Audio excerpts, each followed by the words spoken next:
And so you print up posters of these people that have chosen to be outlaws. You distribute it all over so nobody will do business with them because you know that they're not folks that respect people's rights. And you don't have any protection of the court. If somebody cuts your thumbs off and makes a necklace, this court's not going to help you, you know? And that's outlawry. And you know what? Nobody chooses outlawry.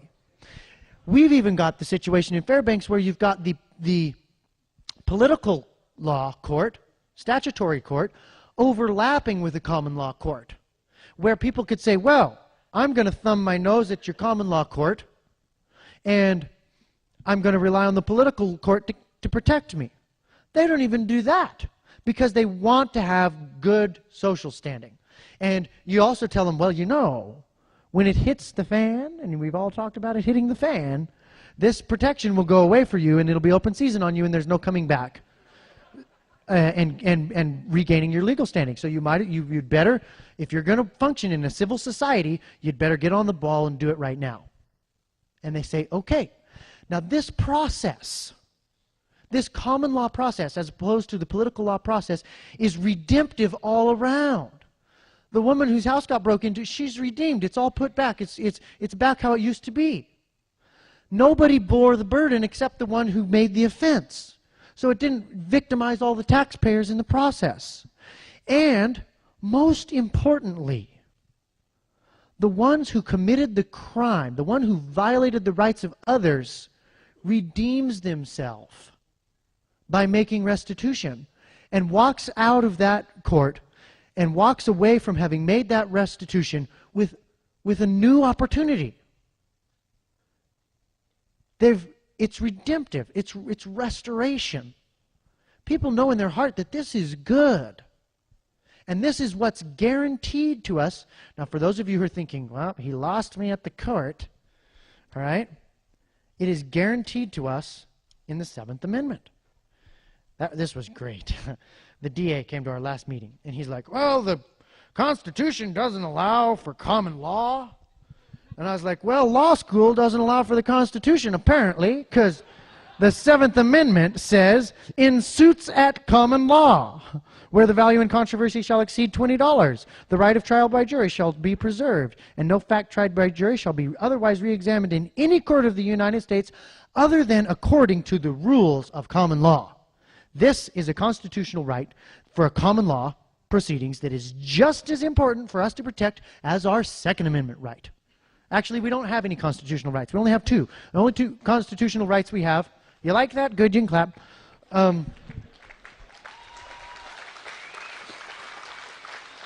And we don't need their permission or blessing to do it. We don't need their permission or blessing to do it. That's the key point. So anyway, that's how the common law court is working. How do we select juries? Totally random. You send a couple of guys out there with a summons. You say, you've been randomly selected for jury duty. We're not going to force you, but you get paid an ounce of silver an hour if you want to come down and sit on this jury on a Thursday night. And most people say, okay, I'll do that, you know. And the compulsory process for, well, we're getting into the minutia. I've been talking with some other people about how you could maybe make one of these around here, because it's beautiful. And when this whole thing, this whole joke of government that we have right now comes crumbling down, we want to have something, because I'm afraid of tyranny of the mob, you know, because that's just as bad.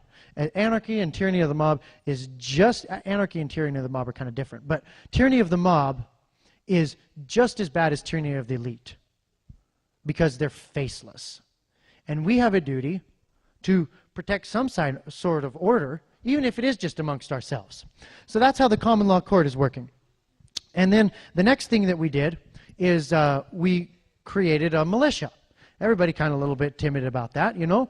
But you know what? One thing that we went over and I know I'm going over. I'm here. I'm going to wrap up real quick. One thing that we went over at Continental Congress is that the states are in violation of the Second Amendment because of our absence of citizens' militias. And that's nobody's responsibility but our own. That's our own fault. And so we created a militia. And there are 3,500 armed, well-trained men under my command in Fairbanks right now. And they are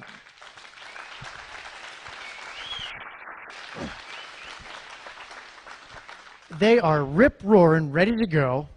They're able to speak to the government in their language, which we hope won't have to happen. But you know what the militia is? The militia is anybody with a gun and a conscience. It's anybody who values their freedom and the freedom of their neighbor.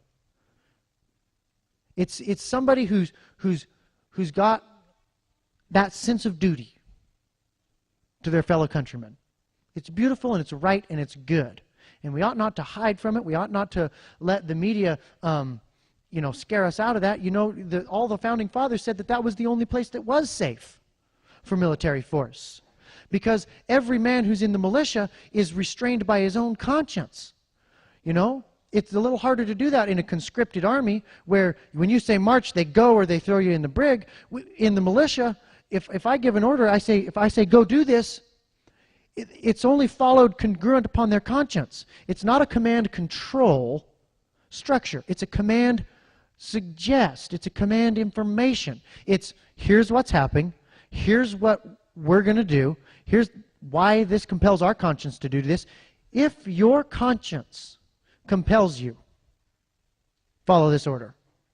That's what that is. If your conscience compels you to do what's right here and to defend your neighbor or whatever, then do that. It's like having 3,500 checks and balances on the commander, which you don't necessarily have in the current military structure. Definitely not on blue helmets, but let's not even go there. All right, so that's the militia. Now here's what we've got in Alaska. What we did, instead of trying to create a third party, we made a second government. How do you like that?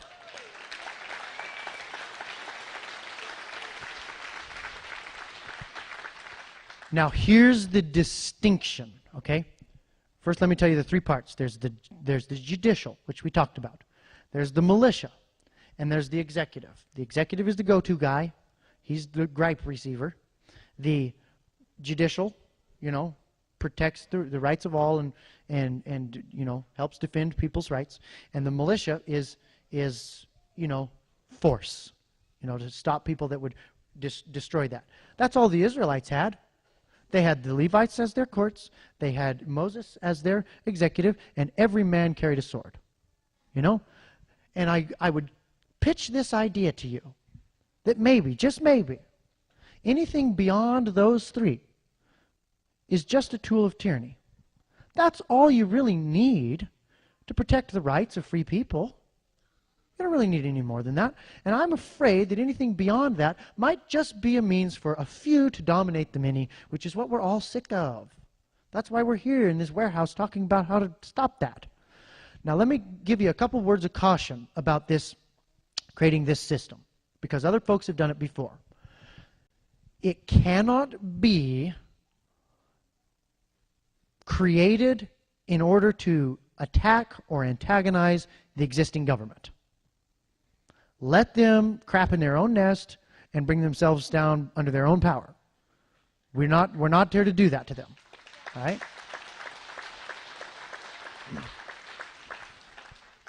But as it comes to the surface that they're a freaking joke, here's an alternative.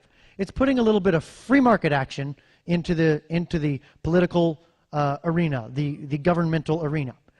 The other thing that it can't be is a clique of a few hardcore freedom lovers, because that's kind of self-centered. It's got to be something that is a widespread rising tide culturally. You have to win the hearts and minds of your community. You have to win the respect of people, and that's what this common law court is doing. We're not taking any cases with indictments against government. We're just building respect. We're just having it become, more and more accepted, more and more cherished by the people, because they know that they can't get justice from a legal system. Legal system's not too concerned with justice. The idea that you don't have anything to worry about if you're innocent is laughable. That's a joke. Everybody knows that that's not true. So